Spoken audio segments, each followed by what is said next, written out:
So Māori and Pacifica are not happy about this deal either, this whole plan. They were hoping they would be given a specific vaccination target to reach before restrictions were eased. They're now all lumped in with the DHBs. And there are fears that Māori and Pacifica would be significantly and disproportionately impacted by COVID-19. And Associate Health Minister Pene Henare today announced more money, $120 million, to support Māori vaccination efforts and preparing for the framework. So with us now is Colin Tukiatonga, a Associate Professor of Public Health at Auckland University. Kia ora, Colin. Kia ora, Andrew. Why are you guys disappointed? We've got ample evidence from history that Māori and Pacifica folk bear the brunt of a pandemic. We learned that in 1918, 8 times more Māori deaths than Pākehā.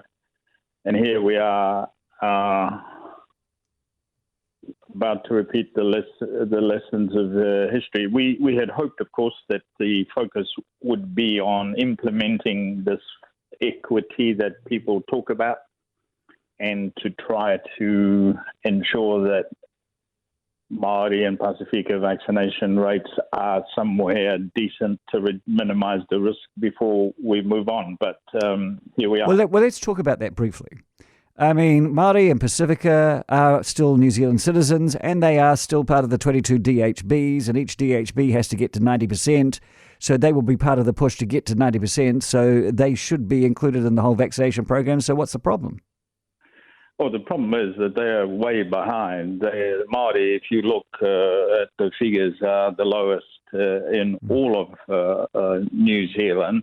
In other words, it's going to take a whole lot more effort and a whole lot more time to get them even close to 90%. Well, for instance, Colin, in Te Rawhiti, we have a vaccination rate amongst Māori, I think, of 60%. But if that DHB gets to 90% and the Māori vaccination rate is still low in the 60s and 70s, that means they're still vulnerable. Is that your problem? That's essentially the problem. That's the issue. Yeah, that's the issue. All right. Meanwhile, we've dismantled and not dismantled, but eased up on the restrictions, and we're putting them further at risk. That's the beef, I guess. Can I ask a question? I've never been able to ask this question because I don't do the show all the time, and this strikes me. And you mentioned it right at the beginning. 1918 pandemic completely ripped its way through the Māori population. And now I would have thought perhaps Māori would have been more aware of the risks of pandemics and therefore would have been the first in the queue to get vaccinated, not the last. Yes, one would expect that, but you will have heard other, particularly Māori health colleagues, who say that the delivery of this program is a conventional, bog standard delivery that's not really been particularly helpful or useful for Māori. We have seen, though, some recent improvements. Te Whānau Waipareira, John Tamahere out west vaccinated a whole lot of people, many of them non-Māori. And there are more Māori providers offering different options up and down the country, more mobile options, things you could say that we could have put in place a long time ago. But here's the thing, every time Māori leaders sit there and say this is not a good vaccination program for Māori then hear that this is not a good vaccination program for Māori, and so they don't buy in. Surely it's, the role of Māori leaders to be saying this is the program, get into it. Well, some do. The other problem we have is we have influential people. You will have heard doctors who in Murupara who say there's a better vaccine coming and encouraging Māori leaders not to get people vaccinated. So, it's obviously a complex issue, but nonetheless, we have Māori folk who are the least vaccinated and most at risk.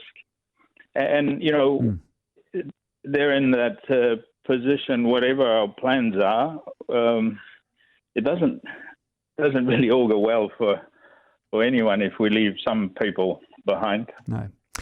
Colin Tukiatonga, I thank you so much. Colin is the Associate Professor of Public Health at Auckland University, and can I, and not a Māori leader in any way, shape or form, say that vaccine is there and it works, and the sooner you get it in you, the sooner the whole world moves on. Thought-provoking, opinionated, enlightening.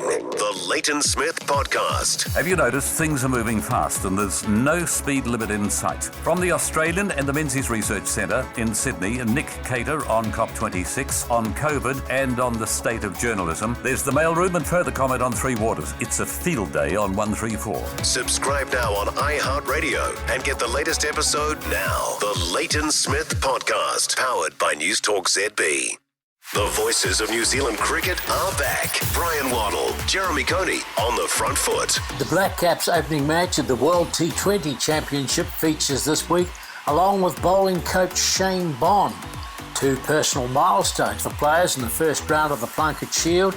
Bondi is also the subject of this week's Remember This from the 2003 World Cup in South Africa. Download the latest podcast now on iHeartRadio, powered by News Talk ZB.